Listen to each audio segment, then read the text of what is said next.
Chairman Crapo, Ranking Member Brown, members of the committee. Thank you for the opportunity to speak with you today. My name is Peter Van Valkenburg, and I'm the Director of Research at Coin Center, an independent nonprofit focused on the public policy issues affecting cryptocurrency and public blockchain networks. What is Bitcoin?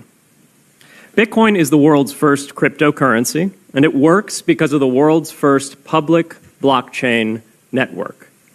What does Bitcoin do? It's simple. It lets you send and receive value to and from anyone in the world using nothing more than a computer and an internet connection. Now, why is it revolutionary? Because unlike every other tool for sending money over the internet, it works without the need to trust a middleman. The lack of any corporation in between means that Bitcoin is the world's first public digital payments infrastructure. And by public, I simply mean available to all and not owned by any single entity.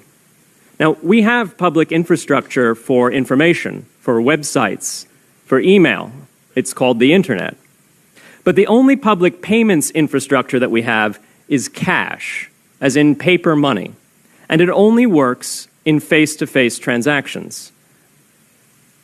Before Bitcoin, if you wanted to pay someone remotely over the phone or the internet, then you could not use public infrastructure. You would rely on a private bank to open their books and add a ledger entry that debits you and credits the person you're paying.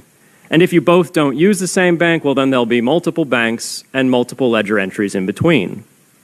With Bitcoin, the ledger is the public blockchain, and anyone can add an entry to that ledger, transferring their Bitcoins to someone else. And anyone, regardless of their nationality, race, religion, gender, sex, or creditworthiness, can for absolutely no cost create a Bitcoin address in order to receive payments digitally.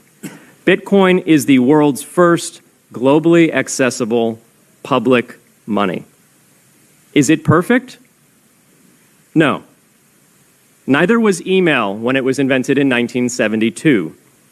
Bitcoin's not the best money on every margin. It's not yet accepted everywhere.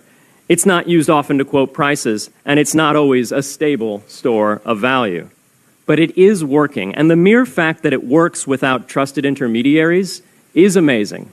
It's a computer science breakthrough, and it will be as significant for freedom, prosperity, and human flourishing as the birth of the internet. And Bitcoin is just the beginning. If we can replace private payments infrastructure, then we can replace other private choke points to human interaction as well.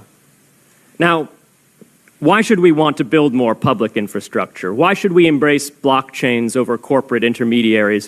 Why should we tolerate their inefficiencies and work to make them better? Why should we want the pioneers of this technology here in the United States and not fleeing overseas? A simple reason. Because the corporate intermediaries providing today's critical but privately owned infrastructure are becoming fewer, larger, and more powerful, and their failures are increasingly grave. So roughly half of all Americans, 143 million people, had their Social Security numbers exposed to hackers because of a breach at Equifax. The SWIFT network has relayed hundreds of millions of dollars in fraudulent transactions because of hacked member banks in Bangladesh, Vietnam, Ecuador, and Russia. The FBI suspects now that the largest of these hacks was perpetrated by North Korea. Corrupt, low-level employees at an Indian bank, Punjab National, were able to fraudulently certify SWIFT messages, stealing $1.8 billion. It's the largest electronic bank robbery in history. In fact, it's the largest bank robbery in history.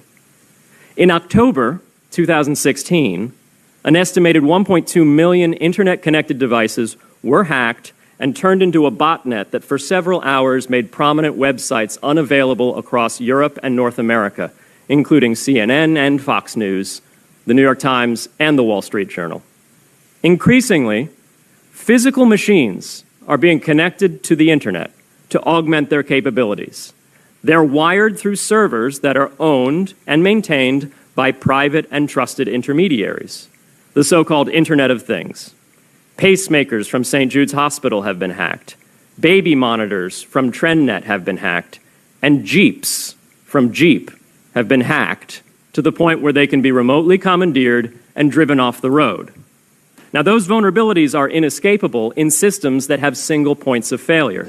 It doesn't matter if the point of failure is a corporation or if it's a government. There shouldn't be a single point of failure. Similar choke points existed before the internet.